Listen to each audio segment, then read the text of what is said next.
Spicy ആയിട്ടുള്ളൊരു കറിയാണിന്ന്. പച്ചമാങ്ങ കൊണ്ടാണ് ഈ വിഭവം ഉണ്ടാക്കുന്നത്. ഒരു മാങ്ങ എടുത്ത് വെച്ചിട്ടുണ്ട്. അധികം പുളിയില്ലാത്ത പച്ചമാങ്ങയാണ്. ഇത്രയും വലുപ്പത്തിലുള്ള കഷ്ണങ്ങളാണ്. വെളിച്ചെണ്ണ ചൂടാക്കാം.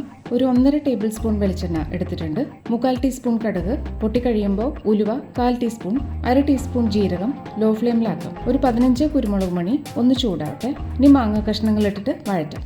ഇത്തിരി നിറം മാറി സോഫ്റ്റ് ആവണം കഷ്ണങ്ങൾ. 1.5 മിനിറ്റ് കൊണ്ട് ആയി കിട്ടും. പാകത്തിന് ഉപ്പും കൂടി ചേർത്തിട്ട് ഒന്നുകൂടി ഇളക്കാം. ഇനി പൊടികൾ ചേർക്കാം. 1/4 ടീസ്പൂൺ മഞ്ഞൾപ്പൊടി, 1/2 ടീസ്പൂൺ മുളക് പൊടി. എരിവ് വേണ്ടതിനനുസരിച്ച് മുളക് പൊടി ചേർത്താൽ മതി. പൊടികളും ചൂടായി കഴിഞ്ഞു. മാങ്ങാ കഷ്ണങ്ങളുടെ ഒപ്പം നിൽക്കണ പോലെ വെള്ളം ഒഴിച്ചിട്ട് ഒന്നും കൂടി ഇളക്കിയിട്ട് അടച്ചു വെച്ച് വേവിക്കാം. 5 മിനിറ്റ് മതിയാവും വേവാൻ. അടച്ചിട്ട് ഇങ്ങനെ തന്നെ ഇരിക്കട്ടെ. ഇപ്പോൾ 2 മിനിറ്റായി. ഒന്ന് ഇളക്കി കൊടുക്കാം. ഇത്തിരിയും കൂടി വേവാനുണ്ട്. അപ്പോൾ വെള്ളവും വറ്റും പാകത്തിന്. അടച്ചു വെക്കാം. ഇപ്പോൾ ഇതാ വെള്ളമൊക്കെ ഇത്തിരി വറ്റിയിട്ടുണ്ട്. കഷ്ണങ്ങൾ വെന്തു. 1 ടേബിൾ സ്പൂൺ ശർക്കരപ്പൊടിയും കൂടി ചേർക്കാം. സ്പൈസസും ശർക്കരയും മാങ്ങാ കഷ്ണങ്ങളിലേക്ക് പിടിക്കുന്ന രീതിയിൽ കുറച്ച് നേരം കൂടി ആയാൽ മതി.